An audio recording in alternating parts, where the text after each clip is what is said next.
Hello friends, in this lecture we are going to discuss the reagents chromium trioxide and the ruthenium tetroxide with sodium periodate and relay oxidation, that is the use of selenium dioxide under the topic oxidation.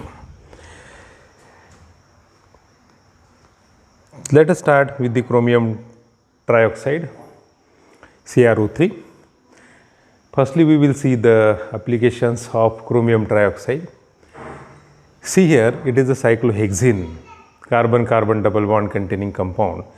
On oxidation with chromium trioxide, the allelic position get oxidized. Which is the allelic position here? This is carbon-carbon double bond, this is allelic carbon. That allelic CH is oxidized, allelic CH2 group is oxidized to ketone group. And we get this cyclohexenone. Now, on further oxidation with chromium trioxide, the oxidative cleavage takes place and we get this adipic acid. If you compare directly the cyclohexene, that is reactant, with the product, that is adipic acid, that is dicarboxylic acid, we can directly write in this way that there is a cleavage of carbon-carbon bond and this carbon as well as this carbon is oxidized to COOH group. So, both the carbon atoms are oxidized to COOH group and we get the adipic acid. Similarly, here this carbon-carbon oxidative cleavage takes place. This is oxidized to ketone and this part is also oxidized to ketone, that is acetone. In this way we get acetone molecule, ketone molecule. It means when the carbon-carbon double bond is mono-substituted, we get carboxylic acid. When the carbon-carbon double bond is di-substituted, see this carbon is di-substituted, this carbon is also di-substituted. In that case, we get the ketone. Okay. Again, let us see some examples. Here, see, this is carbon-carbon double bond. This is the carbon which is di-substituted and this is the carbon which is mono-substituted. This di-substituted carbon is oxidized, this part is oxidized to ketone and this mono-substituted is oxidized to acid, that is acetic acid, and this name of this ketone is acetone. Similarly, here also this is carbon-carbon double bond. You can clearly see here this carbon is di-substituted, so it is oxidized to ketone, which is the ketone cyclohexanone, and this carbon is mono-substituted, it is oxidized to acid CH3COOH, that is acetic acid. Okay. So, it is clear for the chromium trioxide that when carbon of the carbon-carbon double bond is mono-substituted, then we get the corresponding carboxylic acid, and when the carbon is di-substituted, carbon of the carbon-carbon double bond is di-substituted, in that case we get the ketone as a product. Now, oxidation of aromatic rings with ruthenium tetroxide and sodium periodate. It is again oxidative cleavage of carbon-carbon double bond. See here, it is a ruthenium tetroxide. Actually, it should be RuO4, not RHU4. What happens with this combination of this reagent, ruthenium tetroxide with periodic acid in solvent carbon tetrachloride, it is CCl4 and methyl cyanide.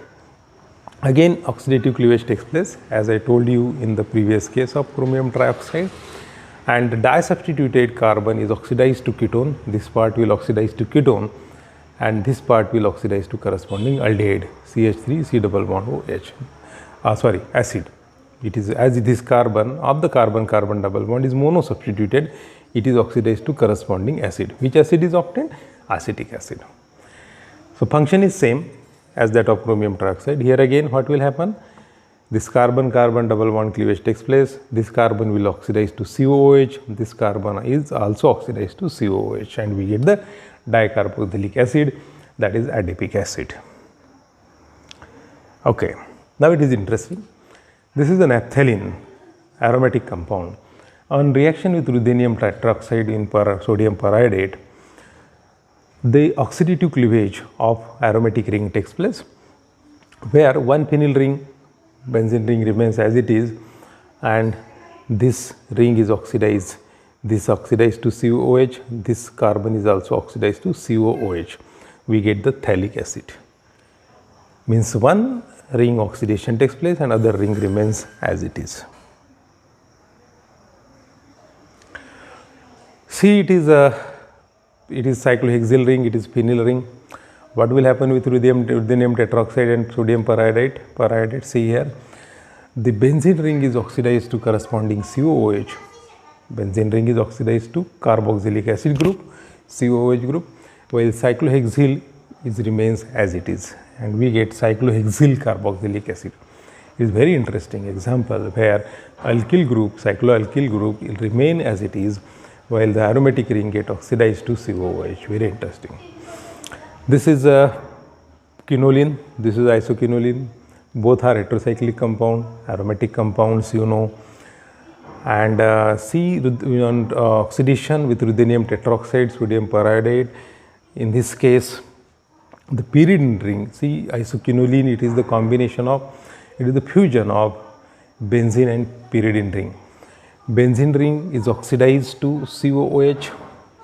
This carbon is oxidized to COOH, this carbon is also oxidized to COOH, and pyridine ring remains as it is. Means oxidation of benzene, phenyl ring takes place and pyridine ring remains as it is, and we get the dicarboxylic acid. It is 1, 2, 3, 2, 3 pyridine dicarboxylic acid is obtained. But in case of isoquinoline, surprisingly, see here, the pyridine ring get oxidized. This carbon is oxidized to COOH, this carbon is also oxidized to COOH, and benzene ring remains as it is. So this difference you have to remember. In case of quinoline, pyridine ring remains as it is and benzene ring is oxidized to COOH group, acidic group, while in case of isoquinoline, pyridine ring is oxidized and benzene ring remains as it is. That is the difference. See, very beautiful example of oxidation here. Without affecting this epoxide ring, the primary alcoholic group is oxidized to COOH. What is the oxidation product of CH2OH? First aldehyde, and aldehyde on further oxidation get converted to carboxylic acid. COOH is obtained, and epoxide ring is as it is. This is ester. This is alcoholic functional group. Two functional groups are there. What is the beauty of this reagent? This ester functional group remains as it is. Only the secondary alcohol is oxidized to ketone. Secondary alcohol is oxidized to ketone selectively. Primary alcohol is oxidized to acid without affecting epoxide and ester ring, epoxide ring or ester functional group. See this one example again. It is a primary alcohol. It is oxidized to acid. CH2OH is oxidized to COOH, and epoxide ring remains as it is. There is no oxidation of epoxide takes place. Selective, very selective reagent. Okay. Just see this one example. It is the example of carbon-carbon triple bond alkyne. Here carbon-carbon triple bond this oxidize to ketone and we get 1,2-diketone or vicinal diketone. This is C double bond O, this is C double bond O.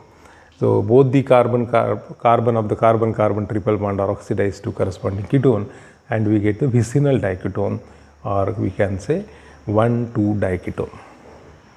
Okay, this is the combination of ruthenium tetroxide with sodium periodate.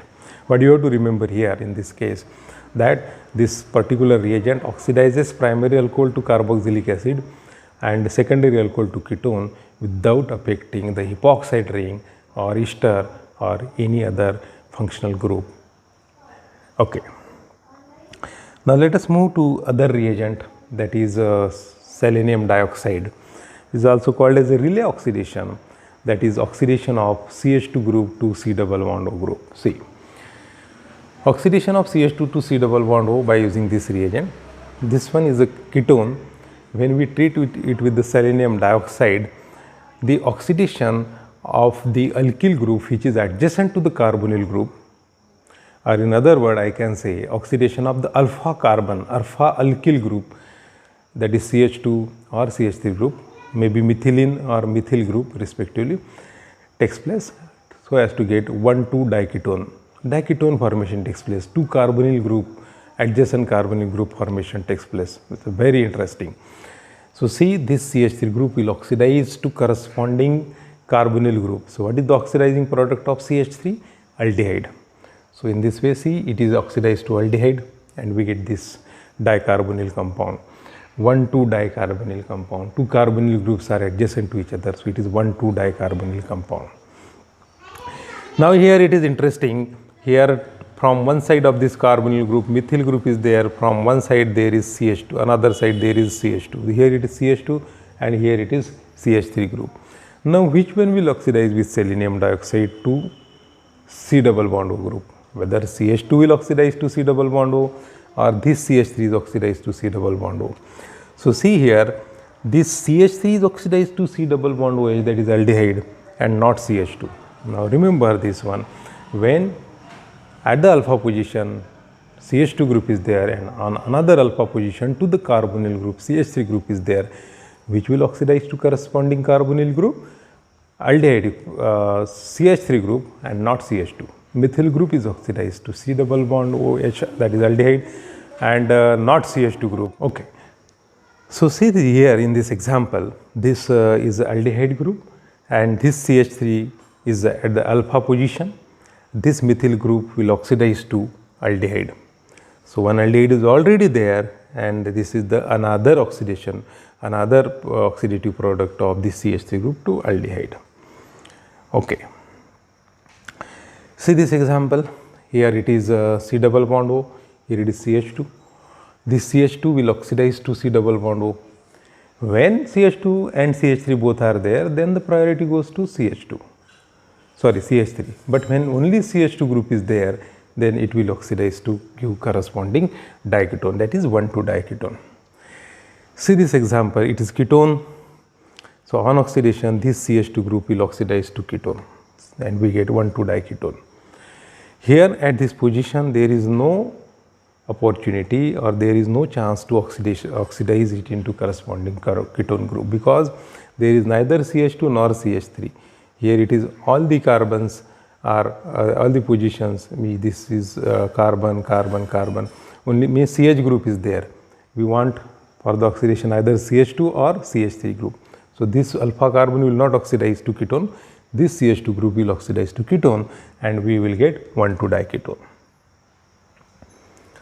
Okay, see this example, this is C double bond O, on oxidation we will get the ketone, diketone, that is 1,2-diketone.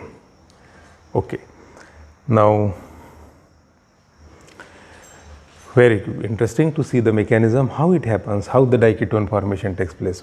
By taking this example of cyclohexanone and its conversion to 1,2-diketone, how it takes place, let us see its mechanism. This is cyclohexanone, it is a keto form, we can write its enol form, you know how to write the enol form. This is alpha carbon, alpha hydrogens are there, shift this hydrogen to oxygen and shift this pi bond here. When we shift this pi bond here and when we shift this hydrogen here, it is now OH and here there is a double bond. So it is enol form, you know the keto-enol tautomerism. Now this is enol form, carbon-carbon double bond is there, so it is in, alkene, and OL means alcohol is there. So in plus alcohol, that is enol form. Now this enol form on reaction with selenium dioxide, this is SiO2, selenium dioxide. See what type of mechanism is there. Oxygen donates lone pair, so pi bond is formed between oxygen and carbon. When this new bond is formed, at the same time these pi bonded electrons are shifted here. The carbon selenium bond formation takes place. This is the carbon selenium bond formation. When this new bond is formed between carbon and selenium, these pi bonded electrons are open on the oxygen and oxygen bears negative charge and selenium carbon bond formation takes place. As the oxygen is more electronegative than selenium, you know that. Now see here, when this oxygen carbon bond is formed, oxygen donates its lone pair. So what is the charge over on the oxygen? That is positive charge. So oxonium ion formation takes place. Now oxonium ion is deficient, it is not stable, it donates proton, it donates H positive and that proton and this O negative here O negative and H positive OH is formed, because these pi bonded electrons are open on oxygen, so O negative, and this H positive OH is formed. So it is OH, this double bond O is as it is, and here carbon oxygen double bond, these pi bonded electrons are shifted here to form the carbon selenium bond. Okay, we get this moiety. In the next step, see what happens. This carbon hydrogen cleavage takes place and these electrons are shifted here. It means carbon selenium double bond formation takes place and deprotonation takes place. Deprotonation takes place, and when this new bond is formed between carbon and selenium, at the same time the bond between selenium and this oxygen opens, breaks. So this hydroxide ion and this proton, there is a loss of water. So here double bond formation and detachment of this selenium oxygen bond takes place simultaneously, and we get this one. Here it is now carbon double bond selenium double bond oxygen. In the next step, water molecule act as a nucleophile, and this nucleophile attack on this carbon. In this case, the pi bonded electrons are open on the selenium, means carbon is deficient, oxygen donates its lone pair, so oxygen carbon bond formation. As oxygen donates lone pair, what is the charge on oxygen now? Positive charge, that is oxonium ion formation. Okay. Now this oxonium ion is electron deficient.